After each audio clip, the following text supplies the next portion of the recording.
Hey everyone, Tony Chips here at Chiappetta Shoes. This is a workshop live. It's a beautiful Monday, the 23rd of June. Today, we have an F23 foot type on the lefty, F24 post-tibial tendon disruption on the right side. We have a major corn on the big toe, right at the distal tip, right at that last joint right there. It's at the top. Now, this foot had a bunionectomy approximately 1988, a few years ago. Over time, this arch has fallen a lot more. Right side has fallen a lot more, and most likely because of the bunionectomy a few years ago, we have a hallux varus situation where the forefoot splays to the outside like that, right? And then the big toe goes to the inside. Therefore, a lot of friction in this area. You can go 3 times too long, you can go 10 times too wide, the foot's always gonna splay that way. So okay, question is, mechanics. How do we help a hallux varus situation? Especially one that has F24 post-tibial tendon fallen arches. It's not good, but we can fix it. We have a lovely custom orthotics, been wearing for 2 weeks at a time. I went with a 5-layer on this. So we have 3 layers of cushion, 2 layers of core support. We had 35 EVA, Poron, 45 EVA, THK, and a cork. All right. Now, with this setup, she wore them for 2 weeks. Mets and Mets. Not too much better, not too much worse. Having a flatter foot, we have a nice starting point, but higher arches usually get a quicker reaction to this, right? So, left side, generally speaking, feels pretty happy. She's an F23. She's just tooting around with a little low arch situation. Right side, we are feeling different. It's probably going to feel different having the fallen arch situation. When we take an impression, we start with a neutral starting point. With an F23, there's a tiny little bit of correction built into the impression process based off how we take the impression. But a neutral plane with that, even the neutral starting point can be a little bit different from what people are used to. Now, big toe, not much better. She's been using Brown's Foot Bath, which is a great product for corns, calluses, bunions, and all that fun stuff. She's doing it once every other day. Her skin looks great. I said, yeah, that might be a little bit too much. We might be drying the skin out. Her skin looks great though. So I said, keep up with that. She went and saw a local doctor. Not much help from this corn is probably a solid 3 millimeters thick. It's right at the end knuckle of the foot there. So we're gonna take you top down. We got a few things going on. All right, so lefty, we're leaving her as is. Now righty, we have a hallux varus situation, okay? Now hallux varus situations, there's usually too much pronation in the midfoot arch area, too much abduction in the metatarsals, and then too much adduction for that big toe. So how are we going to help? First, big toe. I went with 5 layers so we can cut 2 down, fill it in with an impact EcoCell, really soft, squishy stuff. Second to the softest from the EcoCell line right there. Really good stuff. Second part, we are going to add a scaphoid pad. This scaphoid pad is going to be not wrapped, just on the edge there. And we are going to do a standard scaphoid pad.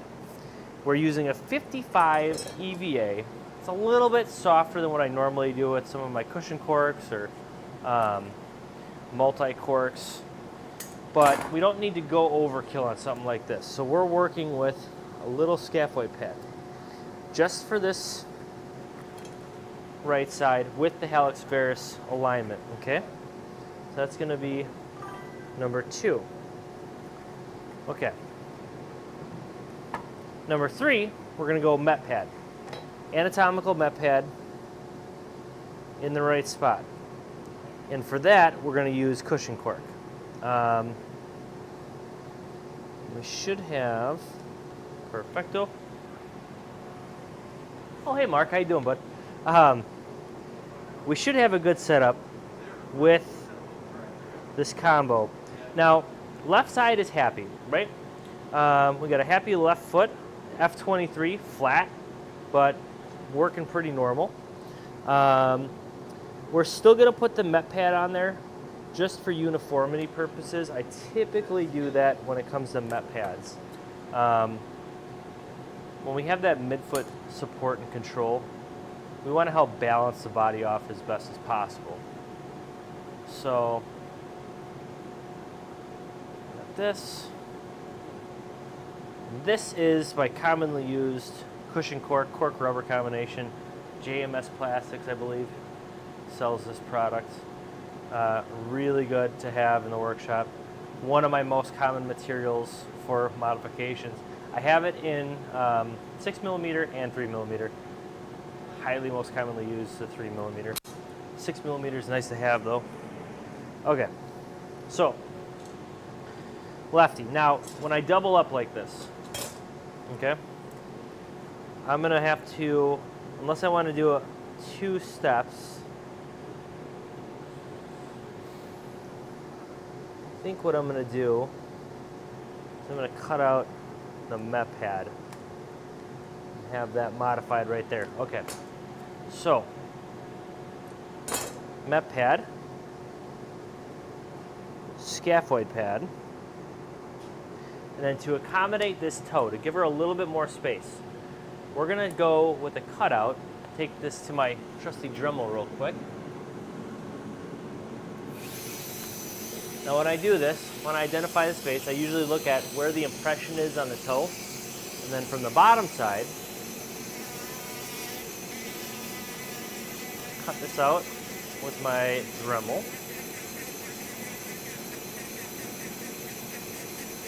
Fun fact, last time I checked, Dremel is headquartered out of Racine, Wisconsin. Just north of us, also my home. And, all right, now I'm gonna show this. All right, let's see that, get that in focus right there. Hold on one sec. All right, now you look at that. I've got 3 layers of material. We're gonna take it down to that top purple EVA. We're gonna really give this area a lot of space and then fill it in with a very, very soft, slow recovery polyurethane.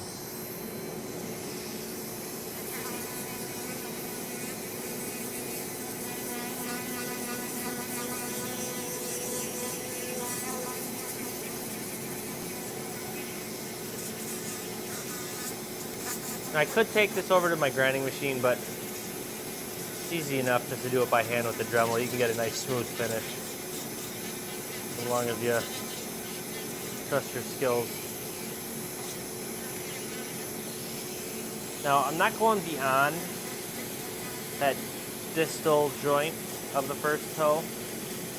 I just kind of want the end of it to give it as much space as possible, because the problem with the hallux varus alignment is that the big toe, forefoot out, big toe in, right?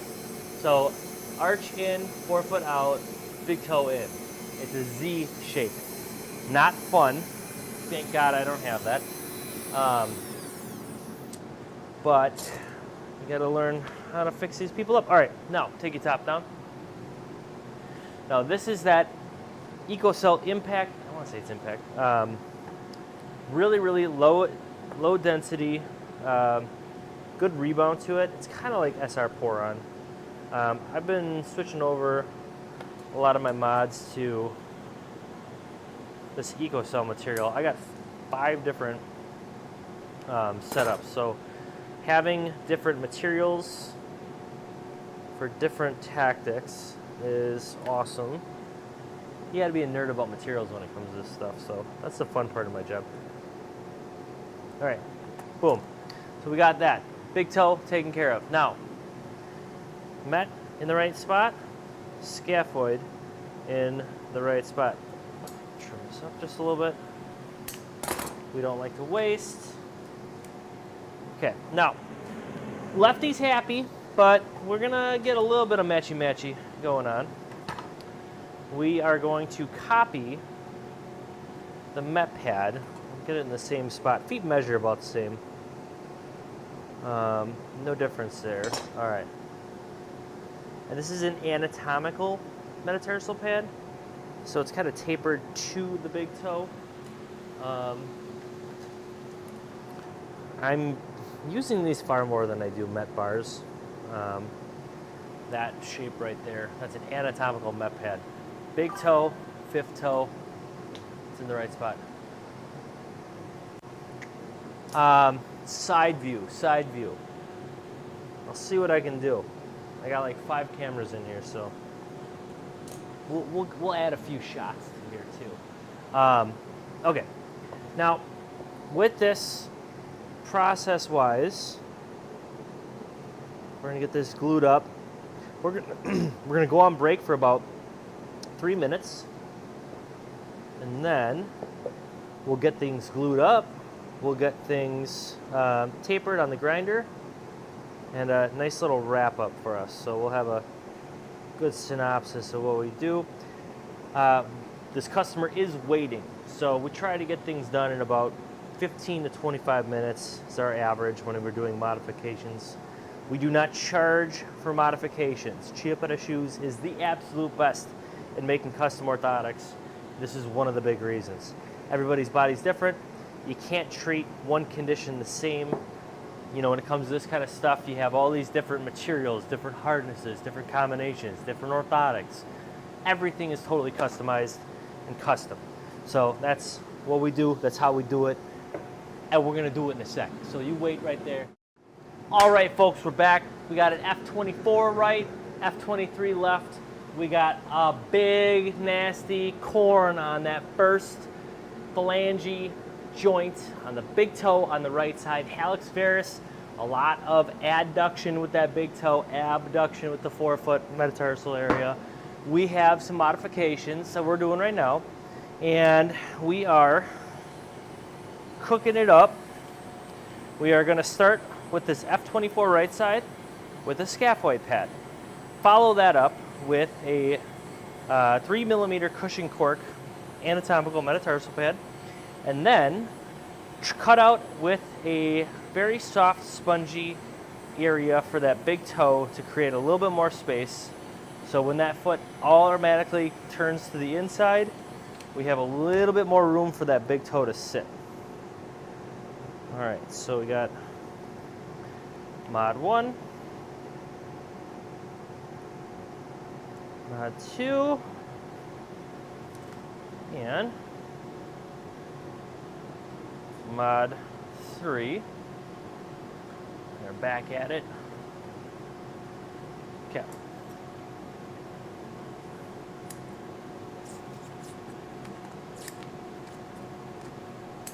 This is set. Now, left, F23, flat foot, but you know, relatively healthy. We have our anatomical Met pad. Anatomical means a little wider on the outside, a little trimmed into that big toe on the medial side of things. Voila. Now we're going to take it to the grinder, get things cleaned up, get you guys rolling.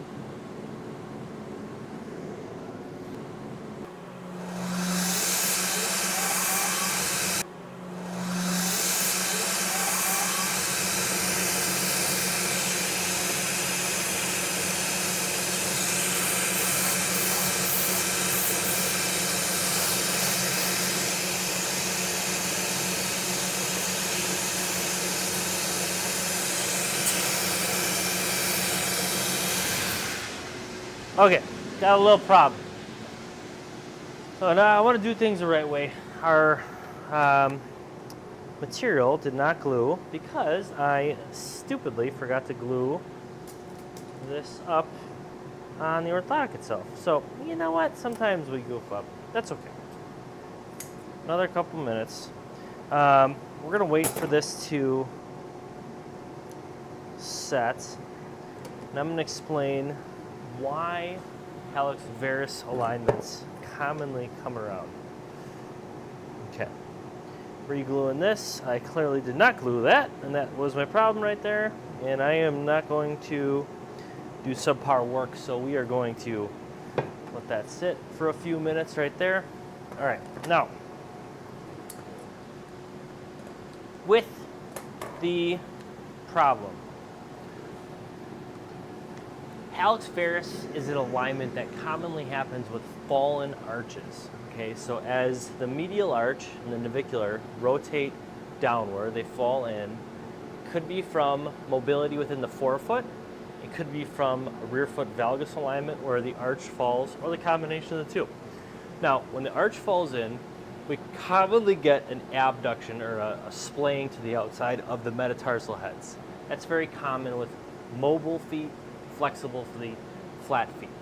Now, what happens with the hallux varus alignment, typically because we have that rotation, people get bunions because the big toe rotates in, and then the first metatarsal rotates in, and then the first toe rotates out. You get an expansion of that joint right there. That's called a hallux valgus alignment, when you have your bunion expand and then the big toe rotates to the outside. Hallux varus is where the big toe rotates to the inside. It's a weird situation, and you get this fracture of foot abducting, but then the big toe rotates in, commonly causing a crap ton of pressure and irritation on that big toe. So we have this kind of like splaying like that. It looks very weird, okay? That's kind of the common setup. And I would say sometimes it can be hereditary. The most common reason when we have a hallux varus alignment is it's an overcorrection from a bunionectomy. That's what I commonly see. That's what I would say is most common. And when they do a bunionectomy, they usually fix this joint surgically right here. Now, with the bunionectomy, you have this toe, first metatarsal rotating in, big toe rotating out, hallux varus or valgus, and then they correct that, but sometimes it can rotate this way too much and put a pressure, lateral pressure, on the rest of the mets, and then you get this splaying of the toes back to the inside like that, okay? And it's usually not fun for most people. Once it happens, I've never seen a corrective surgery to fix that type of situation, especially with the rest of the toes usually kind of going along with that too. It's just a lot of shifting and a lot of a mess. So, you know, it's a tough situation. Most people just have to live with it. Now, there might be some foot doctors out there that can fix this kind of situation, but when it comes to hallux varus alignment, it's usually just something you got to live with. You usually got to go up a half size from what you normally do, maybe a little wider to accommodate. Sandals are your friend because there's less that can rub. And yeah, there's a lot of factors that go into it. Shoes are made all over the place. Anatomical toe boxes are always good. Your ultras and product like that. So Topo's a big one on the rise right now. And yeah, and with the orthotic, you know, we're the mechanics in this situation. So we're trying to just clean things up really nice.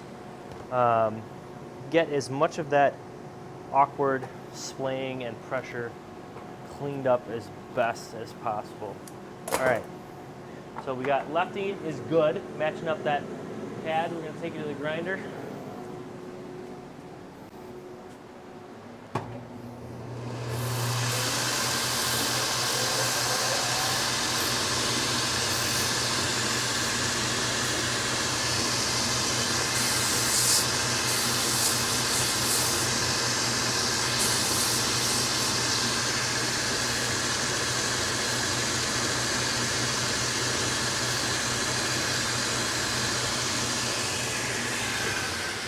Perfecto. All right, we got her fixed up. That is a F24 post-tibial tendon disruption, hallux varus alignment modification profile. Lefty is an F23, very happy, but we're matching up those met pads. This has been a Workshop Live. Don't forget, ain't no better than Chiappetta. And if you need some help, you let us know. I know a guy. Ciao.